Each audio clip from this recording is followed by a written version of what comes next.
caused by the release of these documents? Well, as you point out, there are two crimes. The first one is the one that you're referring to, the release of the documents, for which there is no excuse, stiff penalties under the law. If this is the individual who did it, he'll end up going to prison for some period of time. The second crime, of course, involves that committed by our government and its senior leadership against the American people. And for that matter, you could argue against most of the people that are in the countries that belong to NATO, because this has exposed the lying on a scale that we haven't seen really since the Pentagon Papers. In fact, you could make an argument in some ways this is worse. Now, you and I know that if people have watched you or watched others, not just me, but others, you know who they are, Larry Johnson, Brother Ritter, and so forth, none of this is news. What's in those documents are the kinds of things that we've been saying for many months. We've all been called Putin agents. We've been crucified in the press, ridiculed all over the place as traitors and God knows what else. All we've done is tell the truth. That's a very serious crime. And I don't know, when you say how much damage, well, first of all, most of this information, as far as I can tell, is secret and then so-called no foreign. You need to understand that if you want the kind of information that are in these documents that are classified secret, you can find it out through open source. You don't need satellites and extensive collection systems to get to it. That said, some of this information, I have the impression, is TS, or close to top secret, in which case collection devices, the means of acquiring information, human and otherwise, could be at risk, in which case it's serious damage. But I think the serious damage is outweighed by the good, to be blunt, because it's finally reaching the broad public. They need to know that virtually from the beginning, people in this government at every level have lied to them. The American people need to stop it. Only they can do it. I mean, it goes without saying that my hat is off to you, Colonel. I agree with you 100%. As I understand the documents, we'll put aside what they say about Egypt and Israel and North Korea. But what they say about Ukraine is the government knows it's a losing battle that Ukraine can't win. That's the takeaway that I get. The government recognizes a kill ratio of 7-1. The Russians are killing 7 Ukrainian troops for every 1 Russian that the Ukrainians kill.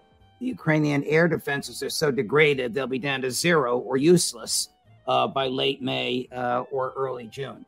And the Secretary of Defense knew all this when he made the following statements to Senator Roger Wicker of the Senate Armed Services Committee. I would like you to tell me if it's any possible way that what he said can be reconciled with what we now know he knew at the time he said it. Take a listen. With regard to your optimism about Ukraine having the upper hand, that is what you told me yesterday. It is. Now, Ukrainians have inflicted significant casualties on the Russians, and they have depleted their inventory of armored vehicles in a way that no one would have ever imagined. And so now we see Russia reaching for T-54s and T-55 tanks because of the level of damage that the Ukrainians have inflicted on them. And we have, in the meantime, been... And reaching for those tanks demonstrates what to you, sir? It demonstrates that their capability is waning. And we've continued to witness them be challenged with artillery munitions and other things, and they're reaching out to Iran, they're reaching out to North Korea. I think, we'll see an increase in the fighting in the spring as conditions for maneuver improve. Do you believe there's a real chance for significant Ukrainian advancements between now and the beginning of winter? I believe there's a chance, and we're doing everything that we can do to ensure that they have their best opportunity to be successful, Senator. Now, the documents hadn't been revealed to the public at the time he said that, but the documents are dated February and early March. It's almost inconceivable he didn't know what was in them at the time he was making what, in my view, and I'm happy to hear yours, a representation that is 180 degrees from the documents. Yes, it's unambiguous, Judge. The Secretary of Defense lied.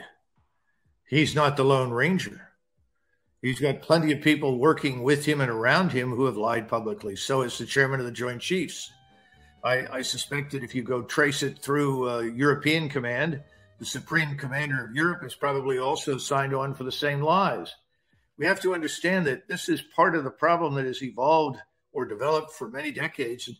The senior leadership thinks it has a duty to lie because the political leadership has said it's vital that you do so. No one stands up and says, by the way, it doesn't matter what the Ukrainians do. They have no chance of winning a war with Russia. Everyone with a lick of common sense knew that back in January of last year, for God's sakes. And then on top of that, you have this relentless nonsense coming out that the Russians are incompetent. The Russians are stupid.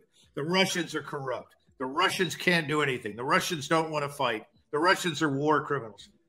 99% crap. What have we heard about the Ukrainians? They're all supermen. Everyone's a Medal of Honor winner. They're inflicting huge casualties. The opposite was always the truth. Here's what we've heard about the Ukrainians. Here's what we've heard about the Ukrainians this morning. And you're certainly not going to hear it from the Pentagon or the CIA, from our friend Cy Hirsch, that the Ukrainian military, diplomatic, and political leadership has skimmed $400 million from the cash that Joe Biden has sent over there. And when the director of the CIA, Director Burns, went over there to talk to President Zelensky, he named by name, he had a list of 35 generals who did the skimming, and President Zelensky's name was on the list as well. President Zelensky proceeded to fire 10 of the generals and do nothing to the others, because this type of skimming is well known and well understood. This is taxpayer dollars, or to be precise, money borrowed in the taxpayer's name. The Congress has authorized the president to send over there, which he sent as wire transfers to Ukrainian banks and as cash in those huge cargo planes that the Air Force has. Yes, and we have covered this many times, talking about the corruption, the disappearance of equipment, and hundreds of millions of dollars in cash into all sorts of places. And by the way, inside the Ukrainian army, this reaches all the way down to the level of lieutenant colonel. You've got people at every level who are pocketing cash, and the soldiers know it. If you go on Telegram and catch the videos posted by Ukrainian soldiers before they're removed, you can hear them talk about it. Ukrainian soldiers know this. Why are we hearing Ukrainian soldiers say the first thing we've got to do is go back and hang Zelensky and his crew? We want to get there before the Russians do. That's been coming through off and on for months. They know that they've been betrayed. How reasonable is it to suspect that a 25-year-old enlisted Air National Guardsman could possibly have had access to documents of this level of security, could possibly have shared them with a group of teenagers? This could possibly have gone on for months before the government caught it. Or stated differently, could this 21-year-old possibly have acted on his own? Well, let's be frank. This makes the Pentagon look like a substantial component of the larger clown show that constitutes the government in Washington these days. I don't have an immediate answer, except that I can tell you that I have worked with 25-year-olds and 24-year-olds and 23-year-olds in the Army who were very reliable, who would never have done such a thing, who understood the gravity of the situation. So I cannot say, as a matter of generalization, that you shouldn't allow anyone of the age of 25 or 26 or anything else to handle this. That's just unfair. Right. I don't know the background on this man. And again, you have officers that are appointed the task of evaluating individuals. I mean, they put them through an investigation. They ask hard questions, and they determine whether or not someone is reliable. So you got to go back and find out who gave this man the access. Here's an interview that the Washington Post did with one of the young men in his gamer group. And you tell me if this young man is credible or if the government put this out. Young man is unnamed. He refers to the guy they arrested named Jack Teixeira. We just saw a picture of him in his Air Force uniform. It looks like he's taking a selfie of himself there or looking at his iPhone in a locker room of some sort. But take a listen to what the Washington Post says is their interview of the young man. Is this credible, or is this what the government wants us to believe? Watch. I would not call OG a whistleblower in the slightest. I don't think that there was a goal nor some sort of accomplishment that he was looking for in sharing these documents. Of course, there's some anti-government sentiment, but that's not unlike most right-wingers in the modern day and age. OG was not hostile to the U.S. government. However, he had disagreed with several occasions, such as Waco and Ruby Ridge, and thought that the government is overreaching in several aspects. There was no heavy Snowden-like conspiracy here, like some people may believe. People were reading them, and they were not commenting on them. They were just sitting there. He is not a Russian operative. He is not a Ukrainian operative. I'll go as far to say he's not even on the east side of the world. Any claims that he is a Russian operative or pro-Russian is categorically false. He is not interested in helping any foreign agencies with their attack on the U.S. or other countries. He was a young, charismatic man who loved nature, God, who loved shooting guns and racing cars. It would appear as if he sort of grew angry with the fact that only one or two people were paying attention to these documents that he was pouring his heart out into. And as a sign of just anger, he just decided to post the full documents. He was a very smart man. There's no way in any world that he would not know that he knew that these were illegal. With all your experience in the military, is this credible? It admittedly sounds very suspicious. There are several red flags. First of all, the man is unusually articulate. This is not a stupid man. And he comes across as having almost been rehearsed. The things that he says, he ticks them off one after the other, what this man is not, and then does something that's particularly suspicious, characterizes him as another right-winger who didn't like something or was complaining about something. This may come as a shock to most of your viewers, but almost no one who volunteers to fight in the United States Armed Forces for the United States of America is a left-winger. So, I mean, that's an absurd statement. But that raises the question in my mind whether or not this man is not rehearsed and is sending that message for a specific purpose. It shouldn't make any difference, frankly, Judge. The crime is committed. I don't think there'll be much question as to that. Whether or not he thought it was going to be entertaining for his gaming buddies is irrelevant. And he's intelligent enough at the age of 25, even if he is only in the National Guard, which is, as you know, is a very temporary volunteer citizen soldier setting. He's smart enough to know that this is wrong. So I don't know, it makes me suspicious. Our friend Larry Johnson, who I'm not going to ask Jack Devine about this, at least not today. God only knows. You never know. The man may know. Jack. Yesterday, Jack had the kill ratio in reverse and claimed that the Ukrainians were killing 7 Russians to every 1 Ukrainian the Russians were killing, and I couldn't disabuse him of that. I mean, just read the documents. But anyway, when I asked Larry Johnson, who spent his career in the CIA and other government intelligence agencies, he's of the view that this is a government setup, that the government knows that Joe Biden and Jake Sullivan and Tony Blinken and Lloyd Austin have no off-ramp for the disaster in Ukraine, and they're preparing the American public for this crash landing. And this fellow, Jack Teixeira, Gary just put his picture of this 21-year-old whom the FBI arrested 5 minutes before you and I came on air. This guy is just a scapegoat. I guess that would mean that somebody from the government let him have it, gave it to him. So my question to you is, I have to ask about his age. And you and I know a lot of smart young people. I lectured, as you may know, for a couple of years at West Point. Some of the smartest, your alma mater, some of the smartest, most courageous, most trustworthy human beings I've ever met in my life. And they were all 21-year-olds. But does a 21-year-old Air National Guardsman get a top secret, no foreign security clearance? Rarely. There has to be an unquestioned critical need or utility involved in this. For him to have access to a SCIF, specialized compartmented information center, and then to read the material, to download the material, one would think under normal circumstances, no, but there are certain circumstances that might permit it. As I said before, I've worked with people just as you have that are under the age of 30, under the age of 25. And I put my life in their hands. I know I did because I did it on the battlefield. And I would trust them implicitly. I don't know enough to know whether or not the government is as smart as you're suggesting. The second part of this is how many Americans are really paying attention to what's happening in Ukraine? And sadly, I don't think enough. We'll get back to Ukraine in just a minute. I want to play a clip of General Ryder. He's the Air Force general who's the current spokesperson for the Department of Defense. The key to what we're going to play is the question. He doesn't answer it. I would argue by not answering it directly, he is declining to refute the presumption in the question, which is, how long has this stuff been out there?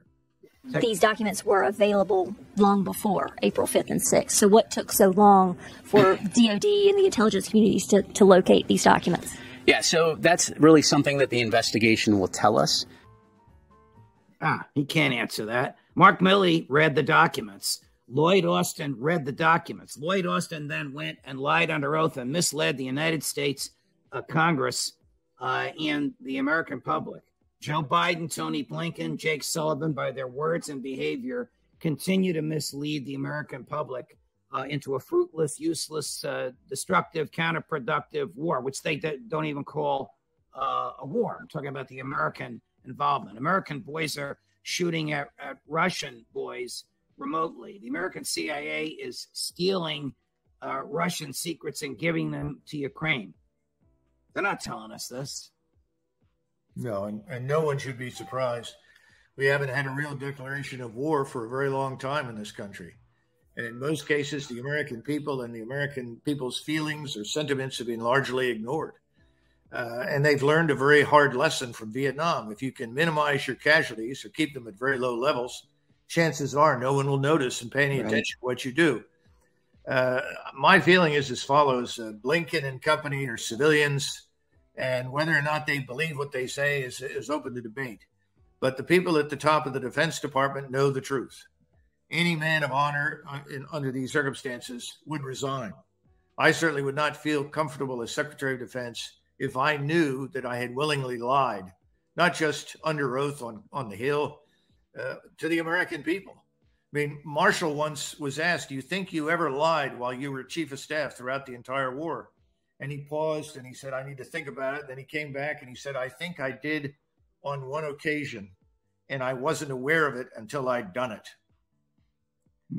I think that's probably a truthful statement by Marshall. Marshall was very careful about this. And if he could not answer a question because it had implications for our security, and he went through this with Truman when Truman was a senator. Truman wanted to know about the Manhattan Project. And he simply said, Senator, please don't ask me about that. I cannot tell you. It's not because I do not trust you. That has nothing to do with it. This is far more important, and I cannot discuss it. And finally, Truman let him go because he said, I know Marshall is honest. Right. And then, of course, Truman became president on a moment's notice, knew nothing about the Manhattan Project and had to be educated, and, of course, used it. This is the development of the atomic bombs by the U.S. Getting back to Ukraine, I want to play a piece for you by President Zelensky. It's in whatever language he speaks. What do they speak? Is Ukrainian a different language from Russian? Oh, yes, of course. And he's supposed to speak it. So let's listen. Okay. And then you'll hear the translation, which I believe is a computer translation. So it's a little stilted. We'll play it for you twice. Tell me if you think Victoria Nuland wrote this statement for him. The world should know respect and order will return to international relations only when the Ukrainian flag returns to Crimea, when there is freedom there, just like everywhere else in Ukraine. The world should know respect and order will return to international relations only when the Ukrainian flag returns to Crimea, when there is freedom there, just like everywhere else in Ukraine. And what are the chances of the Ukrainian flag returning to Crimea, Colonel? About as much as the return of the $400 million that we're missing. And plus the fact, this business of when freedom, justice, and the American way return, give me a break. Ukraine is horribly oppressive right now. If anything approximates a single-party fascist state, it's Ukraine. So where do we go from here? The government is embarrassed. The government is humiliated. The government is fighting a war that the government itself believes can't be won. Joe Biden has no off-ramp. This 21-year-old kid has been arrested for something somebody much higher up must have given to him in the past through his hands. Will we ever know the truth? Well, remember that from the very beginning, even though it was never stated categorically, there was never much interest in Ukraine per se. Ukraine was simply an instrument with which to attack Russia. And the goal was, quote unquote, to harm Russia, destroy Russia, change Russia's regime, its government, depose Mr. Putin. In other words, if you look carefully, from your standpoint and mine, this is a humanitarian disaster. This is a crime against the Ukrainian people, not just against us and the people that live in the NATO countries. But I don't think that's important to them. These are ideologues, whether it's Blinken or Nuland or Sullivan or any of the people that are on the NSC staff. Their goal has been accomplished in their minds to some extent. Well, we've harmed Russia. Now, the truth is they haven't. Russia's stronger than it's ever been. Its economy hasn't suffered. It's now built back to where it was 30 years ago. Only its forces better equipped, better manned, better commanded, better led. So it's backfired. It's been a disaster. We've probably destroyed NATO. With each passing day, look at France. Look at the troubles on the streets in France. If anybody thinks that's exclusively about pensions, they're daft. The truth is that Europeans are unhappy with all of this. Colonel, do you have an opinion about how much longer the hostilities in Ukraine will go on? The Russians, when they changed horses back in the summer of last year and prepared to build up the force for a decisive operation to win control of Ukraine, whether that came as a result of negotiation or on the battlefield, planned then on a 30-month campaign, roughly. So that's how long they are prepared and positioned to fight. I don't think it'll last that long. I think that once the ground dries, the Russians will sweep forward. It'll be deliberate, but they'll go forward and take all of eastern Ukraine. Will they go then over the river and head south to seize Odessa at the same time, or will they wait? I don't know. But once they've controlled the east, they'll be prepared to cross the river and go west, because from their standpoint, unless the Europeans break away from us, which is not impossible now, and say this is enough, we Germans, we French, all of us together in Europe have had enough of this. This war needs to end. We want talks. And if they will sit down and talk to the Russians and hammer out an agreement based on what I would call Austrian neutrality for whatever remains of Ukraine, then I think this could end. They know that we're not going to do it. And frankly speaking, Judge, they don't trust us at all. And so they're prepared to go to the Polish border because in their minds, that's the only way they will have peace on their border. We've demonstrated to them that we are not a serious partner. Colonel McGregor, always a pleasure, no matter what we talk about. Thank you so much for your intellect, your experience, and your insight. All the best to you, sir. Thank you, Judge. More as we get it. Wow. If you like this, like and subscribe. You'll get notices as to every time we do it, every time Colonel McGregor's here.